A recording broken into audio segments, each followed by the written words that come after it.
कई वर्षों तक नींद को एक निष्क्रिय विश्राम के रूप में माना गया, एक ऐसा समय जब शरीर और मस्तिष्क बस बंद हो जाते हैं। आधुनिक न्यूरोसाइंस कुछ बहुत अलग सुझाव देती है। गहरी नींद के दौरान मस्तिष्क एक अपशिष्ट निकासी नेटवर्क को सक्रिय करता है, जिसे ग्लाइम्फेटिक सिस्टम कहा जाता है। ये प्रणाली उन मेटाबॉलिक उपोत्पादों को साफ करती है जो जागने के घंटों के दौरान जमा होते हैं। उन उपोत्पादों में प्रोटीन होते हैं, जैसे कि बीटा एमाइलॉइड, जो अल्जाइमर रोग से जुड़े हुए हैं। दूसरे शब्दों में, नींद निष्क्रियता नहीं है, ये न्यूरोलॉजिकल रखरखाव है।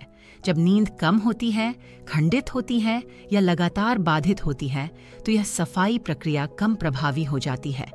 समय के साथ मेटाबॉलिक अपशिष्ट की कम निकासी संज्ञानात्मक गिरावट में योगदान कर सकती है।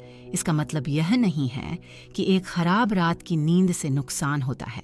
इसका मतलब है कि निरंतर नींद की गुणवत्ता दीर्घकालिक मस्तिष्क स्वास्थ्य में एक मापने योग्य भूमिका निभाती है। पुराने उम्र बढ़ने के मॉडल मुख्य रूप से न्यूरॉन हानि पर केंद्रित थे। उभरती विज्ञान यह दिखाती है कि मस्तिष्क का स्वास्थ्य केवल न्यूरॉन के जीवित रहने पर निर्भर नहीं करता, बल्कि रखरखाव प्रणालियों पर भी निर्भर करता है, जिसमें रात के समय का अपशिष्ट निपटान शामिल है। सुप्रेसर्स पर शोध के साथ मिलकर एक पैटर्न उभरने लगता है।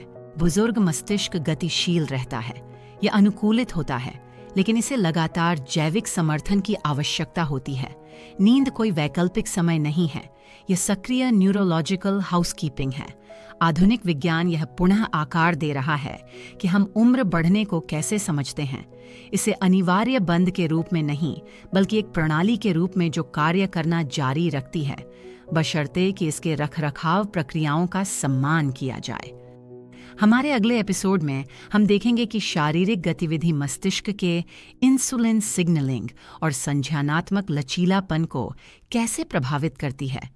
कृपया इसे परिवार और दोस्तों के साथ साझा करें, सब्सक्राइब करें और नोटिफिकेशन बेल बजाएं, ताकि आप हमारा अगला वीडियो न चूकें।